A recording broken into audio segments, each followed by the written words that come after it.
Les espaces rencontres sont parfois le dernier rempart dans des familles qui se séparent avant la rupture des liens familiaux. Ces dispositifs sont récents. Leur cadre légal s'est clarifié entre 2007 et 2012.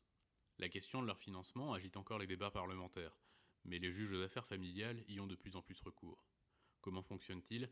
Comment permettent-ils un soutien aux familles en difficulté et comment le vivent-elles? En Haute-Vienne, le Trait d'Union, l'espace rencontre de l'Alzea, assure cette mission. Pourquoi il ne viendrait pas, ne serait-ce que 2 heures? C'est ce qu'il propose, il dit après le foot. Moi je peux venir après le foot, faire du 16-18. La décision du juge, c'est qui décide pour rencontrer mes impôts ici. Je me suis retrouvé dans une situation délicate, dans une procédure de divorce qui m'a explosé la figure.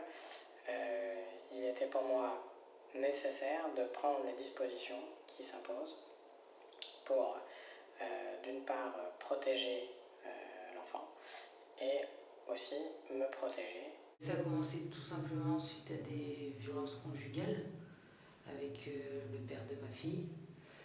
J'ai été à plusieurs reprises à France Victime 87.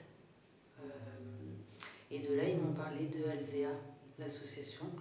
Mais moi, il y a eu une décision de justice, donc où j'ai eu une ordonnance de protection sur ma fille et moi-même suite à des faits de violence conjugale.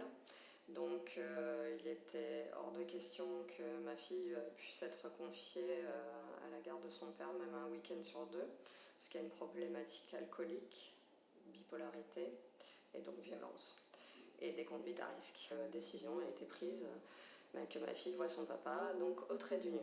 Donc je savais qu'il y avait des lieux comme ça, de neutres qui existaient et qui permettaient de faire la médiation et de permettre que les enfants voient leurs parents dans un environnement sécurisé, protégé, dans une bulle qui leur permette d'être un peu hors du temps et de ne pas être sensible à une situation qui est parfois difficile à vivre déjà pour les adultes.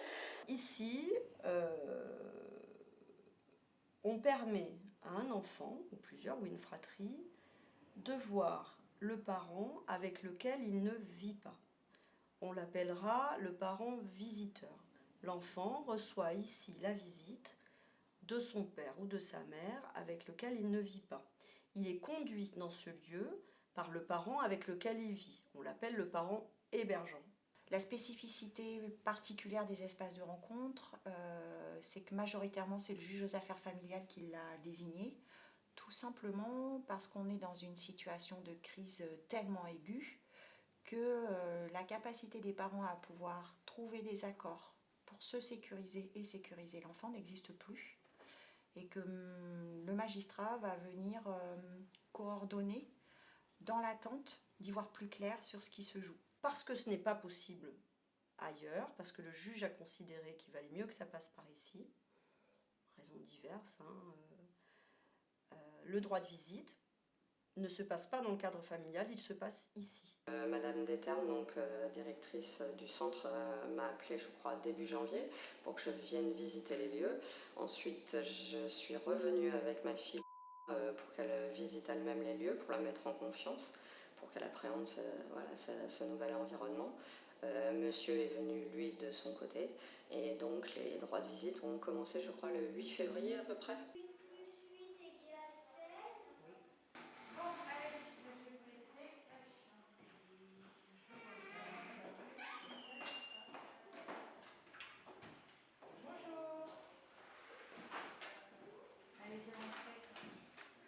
Monsieur n'a pas le droit de rentrer en contact avec moi.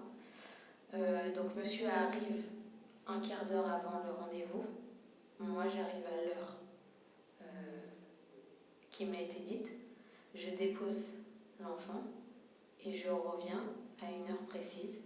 Et monsieur ressort qu'un quart d'heure plus tard. Moi quand je sonne, il est déjà dans la salle. Donc c'est sûr que je ne vais pas le croiser. Notre obligation première, c'est d'assurer la sécurité des personnes. C'est ce qui nous est demandé dans le cadre de notre agrément, puisque les espaces de rencontre, pour pouvoir exister aujourd'hui, bénéficient d'un agrément validé par la préfecture. et qui s'appuie sur un référentiel organisé par la caisse, qui a été réfléchi avec la caisse d'allocation familiale dans le cadre du soutien à la parentalité. Donc on est vraiment sur ce champ-là, même si on est sur le champ de l'étayage dans le cadre de situations de crise, on est aussi sur le champ prioritaire du soutien à la parentalité. Nous ne sommes pas un lieu de rencontres médiatisées ou accompagnées, enfin, on n'est vraiment pas présent tout le temps lors de la visite. Donc voilà, c'est leur expliquer qu'ils vont être vraiment en présence du parent de manière assez qu'il va y avoir une notion un peu plus intime, on va dire. Pour ma part, c'est vrai que quand l'enfant est petit, vous ne sortez pas, vous restez à huis clos. Et puis après, l'enfant grandissant, vous avez la possibilité de pouvoir sortir. Donc c'est là aussi où c'est intéressant. Donc vous pouvez sortir, aller jouer, aller manger quelque chose dans une boulangerie. Et donc ça permet de profiter, de créer un lien et de créer une forme de vie normale pendant quelques heures. Et ce, sur un rythme hebdomadaire. Ma petite toujours m'a demandé pour la prochaine, pour la ramener des choses comme ça, des gâteaux, oui. On s'amuse, on se parle, on discute. Parfois, vous avez aussi des mauvaises nouvelles parce que on vous dit qu'elle est malade, qu'elle ne peut pas venir, ou alors vous êtes prévenu malheureusement que la maman n'est pas disposée à vous l'amener parce qu'elle n'est pas là. Donc ça fait partie un peu du côté aléatoire et c'est aussi le trait d'union permet d'asseoir un cadre comme ça et de stabiliser pour éviter des effets un peu de yo-yo où c'est je viens pas. Donc ça permet quand même d'apporter une garantie sur la relation et la présence. On propose un cadre qui sécurise la rencontre. Si un parent visiteur n'est pas là au bout d'un quart d'heure après l'heure prévue du droit de visite, on autorise le parent hébergeant à repartir avec son enfant. Et on peut acter l'absence du parent visiteur. Et ça, c'est très rassurant pour un enfant, parce que quand ça se passe à la maison, qu'un enfant attende son père ou sa mère qui ne vient pas, ou qui vient pas à l'heure, ou qui vient pas au bon moment, c'est très délétère ça pour les enfants. Ou qui a promis de venir mais qui ne vient pas, ça c'est très délétère. Je dis pas que ça se passe pas ici, mais ici on peut l'entourer de mots, ça, et on peut en attester. Le matin, j'essaye de me recentrer sur moi-même et d'oublier tous les soucis et vraiment d'être dans la joie, parce que je veux que quand elle me voit, elle ressente la joie que j'ai de la voir et non pas la tristesse de ne pas la voir le reste du temps. Tout ce que l'enfant va vivre avec son parent n'appartient qu'à lui. C'est aussi en ça qu'on dit que l'espace de rencontre est un espace neutre, c'est-à-dire que tout ce qui va se vivre ici, on n'en dit rien, ni à l'autre parent, ni au juge, par exemple aux affaires familiales ou au juge des enfants, parce qu'on peut avoir aussi des situations qui viennent des juges des enfants. Vraiment, en tout cas, le contenu de la visite, on n'en dit absolument rien. C'est une garantie pour l'enfant de vivre ici ce qu'il a envie de vivre avec le parent qui vient voir.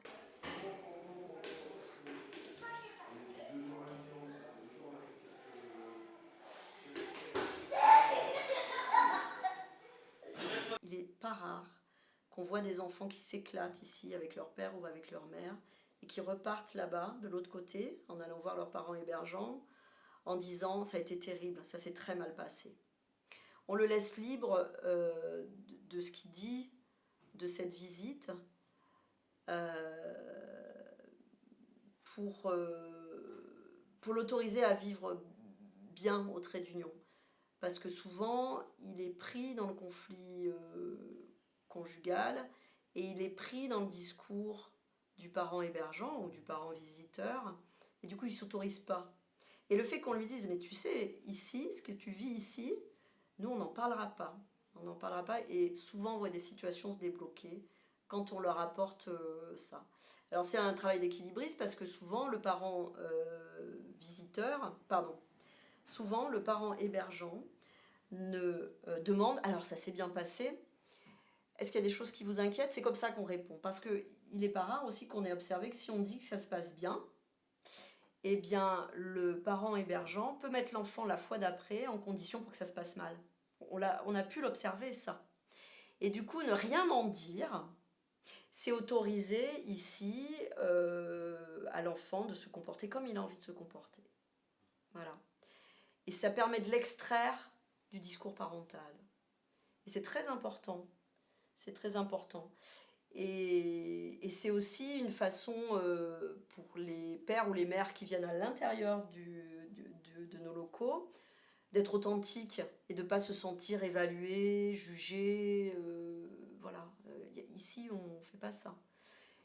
On peut juger les choses. Des fois, il y a des parents qui passent le droit de visite à regarder le portable avec le gamin. En tant qu'éduc, on pourrait juger, dire quand même, il passe 2 heures.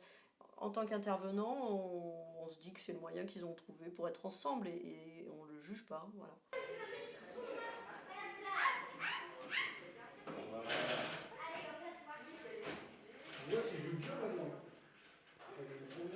Le cadre, il peut être nécessaire parce qu'il y a eu des violences conjugales, des dénonciations de violences conjugales avec des enquêtes en cours, mais aussi des séparations qui se passent mal, un parent en difficulté pour exercer son droit de visite parce qu'il n'a pas de logement. Ça peut être tout ça, tout est possible ici, on voit toute situation. Mais on est aussi un lieu du traitement de la violence conjugale. Et on invite les parents d'ailleurs ici à se centrer sur l'intérêt de leur enfant et à se dégager de la question de leurs difficultés de couple. Il y a des enfants, ça circule, effectivement on peut dire que c'est ouvert parce que ça circule tout le temps. Alors là, dans le protocole sanitaire c'est un petit peu différent, mais en temps normal ça circule, ça bouge, ça vit, ça s'amuse, ça crie, mais comme des enfants font à l'école.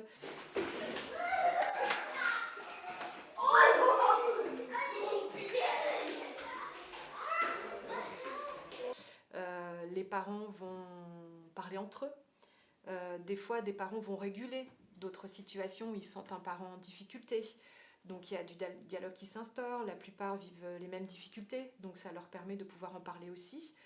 Faire de ce lieu quelque chose qui n'est pas en dehors de la vie, mais bien un lieu agréable. C'est important de construire un lieu agréable, où on n'est pas que obligé de venir, même si on l'est de fait, mais où c'est agréable d'être. Moi aujourd'hui, la relation que j'ai avec le trait d'union, c'est une relation de confiance, c'est une relation de respect. C'est-à-dire qu'il me donne cette chance, cette opportunité de pouvoir voir cette petite fille dans un environnement sécurisé, et je suis gré, et donc je respecte tout ce qu'ils font pour moi, j'ai confiance en eux, et donc c'est une relation de confiance avant tout, et il n'y a pas de voilà, il n'y a pas de schéma guerrier d'alliés, c'est vraiment un schéma où je les vois, ils sont avec moi comme avec la maman de la petite, un schéma objectif et neutre. Le premier rendez-vous, oui, j'ai eu une petite appréhension, parce que mon bébé était toute petite, elle avait 6 mois.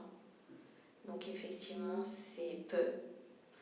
Et donc oui, la première fois où je suis arrivée, j'ai eu un gros pincement au cœur en me disant est-ce que ça va bien se passer? Est-ce que après les éducateurs de cette association sont très compétents et tout s'est très bien passé. Donc ce poids que j'avais à la première venue, il a complètement disparu. 15 jours après que je suis revenue, c'était, je savais qu'elle était entre bonnes mains, je savais que monsieur était dans les locaux avec notre fille et que s'il y avait le moindre souci, ils étaient présents. Donc non, j'ai pas vraiment eu trop d'inquiétude.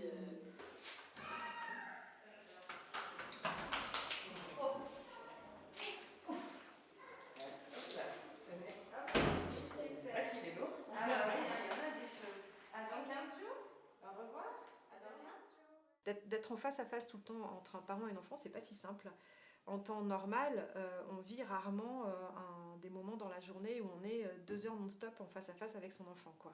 Donc voilà, d'avoir ces supports et ces éléments de jeu, d'aller voir d'autres enfants ou quoi que ce soit, ça permet aussi d'apaiser, de faire retomber quelque chose qui était plutôt perçu comme lourd. C'est comme l'école, vous voyez ce que je veux dire? C'est un rituel, quoi. Donc tous les 15 jours, on va son papa, très mignon. C'est comme ça, c'est écrit, et je pense que ça lui permet d'être linéaire et de ne pas avoir d'appréhension à ce niveau-là, quoi. Comment vous expliquer?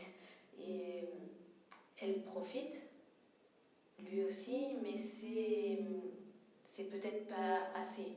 Et effectivement, moi, pendant cette heure-là, je fais ce que je ne peux pas faire quand elle est avec moi H24. Effectivement, ça me permet d'aller à certains rendez-vous, de faire les choses du quotidien, en fait. La difficulté, au final, ça a été sur la période de 2020 où le trait d'union était fermé pour raison de confinement.